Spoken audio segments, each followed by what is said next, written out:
बिस्मिल्लाहिर्रहमानिर्रहीम। इस वक्त कौम एक अलमिया से गुज़र रही है। अलमिया ये है कि खैबर पख्तूनख्वा समेत कश्मीर और गिरदनवा जो है उनके इलाक़ों में शदीद बारिशें और सैलाब है। एक हेलीकॉप्टर जो है उसके गिरने की इतला है, जिसमें 3 लोगों के शहीद होने की भी इतला है। और ये कहते हैं कि खैबर पख्तूनख्वा का है। वज़ीर आज़म शहबाज शरीफ ने फ़ौरी तौर पर फ़ौज तलब कर ली है ताकि खैबर पख्तूनख्वा में होने वाले नुकसान को कम से कम किया जाए। अभी तक की इतलात के मुताबिक जो NDMA ने रिपोर्ट जारी की है उसके मुताबिक 150 अफराद के अपनी जान से जाने का बताया गया है, जिसमें 128 मर्द हैं, 9 ख़वातीन और 13 बच्चे शामिल हैं। एक डिज़ास्टर सी की सूरत हाल है, सरहद के इस पार भी सरहद के उस पार भी। जी बिल्कुल, भारत में भी इस वक्त ऐसी ही हंगामी सूरत हाल है और इसकी बड़ी वजह क्लाउड बर्स्टिंग को बताया जा रहा है कि बादल फटता है और उसमें से इतना पानी अचानक निकलता है कि आकर हर चीज़ को तहस नहस कर देता है। लेकिन ये क्लाउड बर्स्टिंग किसी एक जो वाक़या है या एक किसी को वजह नहीं है, बेशुमार वजूहात है। और उनमें से एक वजह यह है कि इस दुनिया में कुदरती माहौल को हम ख़राब किए जा रहे हैं और ख़राब करते करते अब इस नहज पे ले आए हैं कि ऐसी बारिशें और ऐसे तूफ़ान का सामना हमें हर साल करना पड़ेगा। आपको पता है कि बाबूसर और गिलगित बल्तिस्तान में किस तरह से क्लाउड बर्स्टिंग हुई और कितनी लोगों की जानें गई और अब फिर मज़ीद जाने का जो है वो कहा जा रहा है। फ़ौज जो है उसने रेस्क्यू ऑपरेशन शुरू कर रखा है। सियाहत के लिए लोग गए थे उनको भी निकाला जा रहा है। जो मुकामी लोग हैं जो अपनी जान से भी गए, जिनके घर भी चले गए, उनको भी रेस्क्यू किया जा रहा है। किसी पर ब्लेम ना कीजिएगा खुदारा, ये एक डिज़ास्टर है, ये एक तूफ़ान है, ये कुदरती आफत है। इस पर आप किसी पार्टी को ब्लेम मत कीजिएगा कि उसकी हुकूमत है, उसने इंतज़ामात नहीं किए थे, इसकी हुकूमत है, इसने इंतज़ामात नहीं किए। ये वक्त इकट्ठे होने का है। ये वक्त जो है ये गिलगित बल्तिस्तान से लेकर कराची के साखलों तक अवाम को एक जान होकर अपने लोगों की जान बचाने के लिए तगोदो करने की ज़रूरत है। और ये दुआओं का वक्त है कि लग ऐसा रहा है कि आने वाले वक्त में ये बारिशें, ये तूफ़ान मज़ीद आएंगे। आज से चंद साल पहले एक रिपोर्ट शाया हुई थी अमेरिका में, जिसमें बताया गया था, वाटर के नाम से ये रिपोर्ट थी, जिसमें ये बताया गया था कि दुनिया में ग्लेशियर्स पिघल रहे हैं और जहाँ जहाँ ग्लेशियर्स पिघलेंगे वहीं वहीं क्लाउड बर्स्टिंग हो सकती है। और हाँ, सबसे ज़्यादा आपको पता है ग्लेशियर्स किस खित्ते में जो हैं पिघल रहे हैं? जी हाँ, हमारा खित्ता है जहाँ सबसे ज़्यादा ग्लेशियर पिघल रहे हैं, यानी कोह हिमालय, कोह कराकोरम, ये दोनों पहाड़ी सिलसिलों में मौजूद ग्लेशियर्स और झीलें जो हैं आहिस्ता आहिस्ता पिघल रही हैं।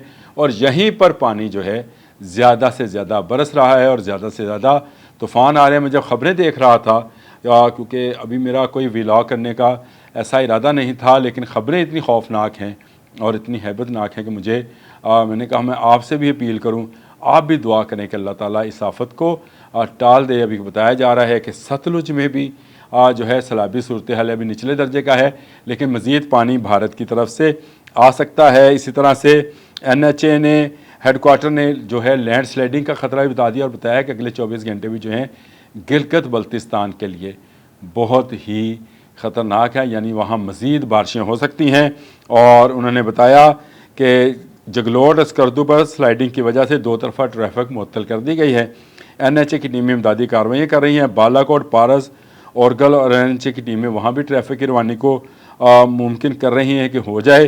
झारखंड में ट्रैफिक जो है वो बंद है। NHA हेडक्वार्टर में कायम कंट्रोल रूम बना दिया गया है और वज़ीर मफस्सलात की हिदायत पर NHA ने तमाम कार्रवाइयाँ जो हैं शुरू कर दी हैं। इसके साथ साथ एक ख़बर और भी है, शायद आपको ये ख़बर उस तरह से ना लगे कि इससे क्या तल्लुक़ बनता है, लेकिन आपको पता है कि मज़ीद जो है प्लास्टिक का फैलाव उसको रोकने के लिए एक आलमी तंजीम का जो है इजलास हुआ, जिसमें तकरीबन 184 ममालिक के मंदोबीन ने शिरकत की और बिला नतीजा ये ख़त्म हो गया कि प्लास्टिक से कैसे जान छुड़ाई जाए। ये वो लुदगी है जो हम सब फैला रहे हैं और उसी लुदगी का नतीजा है कि कुदरती आफात हम पर आ रही हैं।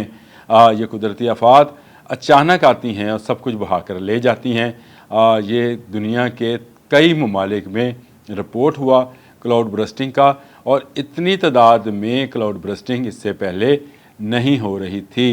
یہ سارے کا سارا معاملہ ہم نے جو ماحول کو خراب کیا، درخت کاٹے، دھواں اور کاربن کو جو ہے ہوا میں پہنچانے کا انتظام کیا، اسی کا نتیجہ ہے کہ آج ہم اس کلاؤڈ برسٹنگ کو، پہاڑوں کے ٹوٹنے کو، گرنے کو جو ہے رپورٹ کر رہے ہیں۔ خدا را آپ بھی دعا کریں، میں بھی دعا کرتا ہوں کہ قوم کو اس ڈیزاسٹر سے اللہ تعالیٰ، اس طرح کی قدرتی آفات سے اللہ تعالیٰ نجات فراہم کرے، اور جن لوگوں کا نقصان ہوا ہے ان کے نقصان کا ازالہ حکومت کی ذمہ داری ہے۔ وہ خیبر پختونخوا کی حکومت کرے، وفاقی حکومت کرے، پنجاب حکومت اس میں جتنا حصہ ڈال سکتی ہے وہ ڈالے، سندھ بلوچستان کی گورنمنٹ جتنا حصہ ڈال سکتی ہیں وہ بھی اس میں حصہ ڈالیں۔ یہ ایک نیشنل ڈیزاسٹر بنتا چلا جا رہا ہے، اور خیبر پختونخوا، گلگت بلتستان، کشمیر، یہ وہ علاقے ہیں جو آنے والے سالوں میں بھی کلاؤڈ برسٹنگ کا شکار ہوں گے۔ جھیلوں اور نہروں اور آبی گزرگاہوں، جو بھی جھرنے اور جو بھی وہاں سے گزرتے ہیں دریا، ان کی آبی گزرگاہوں کو خدا را ان سے دور آبادیوں کو لے جائیں، ان سے دور شہروں کو بسائیں، اور وہاں کے شہریوں کو اور رستوں سے اور طریقوں سے پانی پہنچانے کا انتظام کریں۔ دریاؤں کے کنارے ہوٹلز اور موٹلز بننے بند ہونے چاہیے۔ یہ سائنٹیفکلی پرووڈ ہے کہ آنے والے چند سالوں میں مزید بارشیں اور کلاؤڈ برسٹنگ جو ہے اس خطے میں آئیں گی۔ انڈیا میں ڈیم ٹوٹ رہے ہیں، وہاں اتنی زیادہ بارشیں ہیں، اور یہاں پر شکر الحمدللہ ابھی کوئی بہت بڑی تو کسی اس کا نقصان نہیں ہوا، پل ٹوٹے ہیں لیکن کسی ڈیم کا نقصان نہیں ہوا۔ لیکن آنے والے وقت میں ہمیں محتاط رہنا ہوگا، پانی جہاں سے گزرتا ہے ان گزرگاہوں کو صاف رکھنا ہوگا۔ اگر نہیں رکھ سکیں گے تو پھر اس طرح کے ڈیزاسٹرز کا سامنا کرنا پڑے گا۔ ابھی تک کی اطلاعات 150 افراد کی ہے خیبر پختونخوا میں، لیکن یہ تعداد زیادہ بھی ہو سکتی ہے۔ کہا یہ جا رہا ہے کہ کچھ علاقوں تک تو رسائی نہیں ہے، ٹیلی فون جو سیل سگنلز ہیں وہ بھی موجود نہیں ہیں، اور کمیونیکیشن کا کوئی رستہ بھی نہیں ہے، کیونکہ راستے پانی اپنے ساتھ بہا کر لے گیا ہے اور وہاں تک پہنچا نہیں جا سکتا۔ ہیلی کاپٹر کا استعمال کیا خیبر پختونخوا گورنمنٹ نے، جس کے گرنے کی اطلاع ہے، 3 افراد کے شہید ہونے کی اطلاع ہے۔ ایک نیشنل ڈیزاسٹر بنتا چلا جا رہا ہے۔ میں نے پہلے بھی کہا، اپیل کی ہے کہ تمام حکومتیں، تمام لوگ بغیر کسی سیاسی وابستگی کے ایک ہو جائیں، تمام سیاسی اختلافات بھلا دیں، پاک فوج کے شانہ بشانہ کھڑے ہوں اور اس ڈیزاسٹر، اس قدرتی آفت کا مقابلہ کریں۔ جو لوگ اس سے ہرٹ ہوئے ہیں ان کا ازالہ کیا جائے۔ اب تک کے لیے اتنا ہی۔ اللہ حافظ۔